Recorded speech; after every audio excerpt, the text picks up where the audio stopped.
It's 1960 in America. Dwight D. Eisenhower is president. The United States sends its first military advisors and troops to Vietnam to help fight against the Communist North. The war would continue until 1975.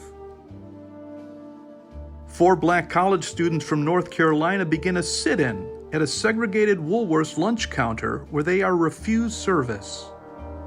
The event triggers many similar nonviolent protests throughout the southern United States. And 6 months later, the original 4 protesters are served lunch at that very same counter. President Eisenhower signs the Civil Rights Act of 1960 into law. Ben-Hur wins Best Picture at the 32nd Annual Academy Awards. A Soviet missile shoots down an American Lockheed U-2 spy plane. The pilot, Gary Powers, is captured. He is later convicted of espionage and sentenced to 10 years imprisonment by the Soviet Union. Richard Nixon and John F. Kennedy participate in the first televised presidential election debate. In a close race, Kennedy is later elected, becoming the youngest man elected president. The Pittsburgh Pirates defeat the New York Yankees in the 7th game of the World Series on Bill Mazeroski's walk-off home run. Ruby Bridges and the McDonough Three become the first black children to attend an all-white elementary school in Louisiana. The U.S. Supreme Court later upholds a federal court ruling that Louisiana's segregation laws are unconstitutional. Chubby Checker's song The Twist hits #1 in the Billboard charts, and it sets off a national dance craze. And in the small backwater town of Port Charlotte, Florida, its 3,200 residents welcome a new school. St. Charles Borromeo School was founded by Father Xavier Morris. It was dedicated by Bishop Coleman Carroll on September 4th. The school officially opened its doors 1 week later following Hurricane Donna. 62 students in grades 1 through 4 attended that first day. The Sisters of St. Joseph were the administrators as well as the primary educators. Since that time, St. Charles School has seen a lot of growth and changes. By 1964, the school had expanded to include grades 5 through 8, and 167 students were enrolled. By 1990, Charlotte County had grown to more than 110,000 residents. As a result of this housing boom, St. Charles School experienced unprecedented growth.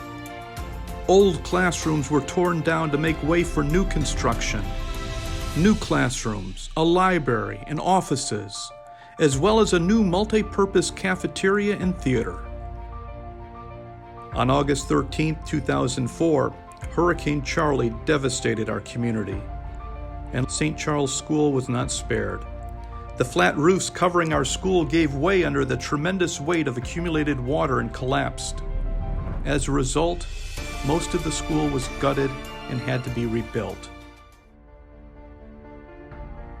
As the technology era began transforming life in the years following Hurricane Charlie, St. Charles School adapted and became an academic leader through the implementation of an iPad program, an Apple Mac technology lab, and a robotics program. St. Charles School has seen many changes during its first 60 years, but what has never changed, nor will ever change, is our commitment to academic excellence within our mandate of forming disciples of Christ. We are equipping our students to become leaders of our nation, leaders who are devout Catholics, leaders instilled with Catholic values, leaders who believe in God and understand that His will must be done in order to transform our world into a place of peace and hope, justice and equality, freedom and liberty. Catholic schools in general and St. Charles School in particular are a gift and blessing to our community and nation. More than 99% of Catholic students graduate from high school. For comparison, only 85% of public school students graduate from high school. More than 85% of Catholic students who graduate from high school are then accepted and enroll in a 4-year college program. By comparison, only 44% of public school graduates accomplish the same.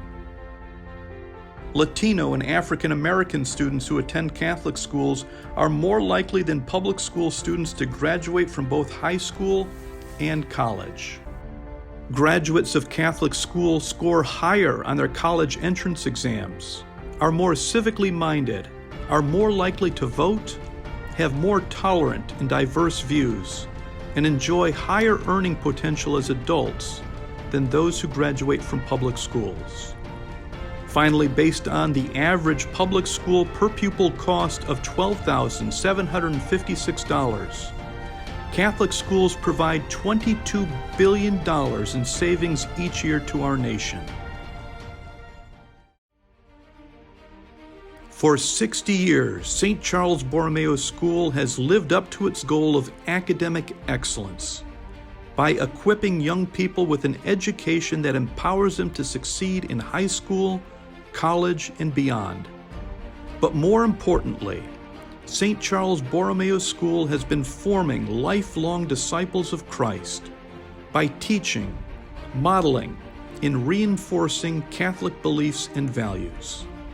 In a time when these beliefs and values are under constant assault, we need Catholic education more now than ever before.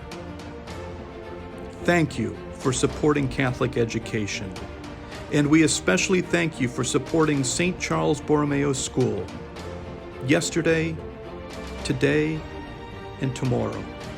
With your continued gift of prayer and treasure, the best is yet to come. Thank you, and God bless all of the good people at St. Charles Borromeo Church.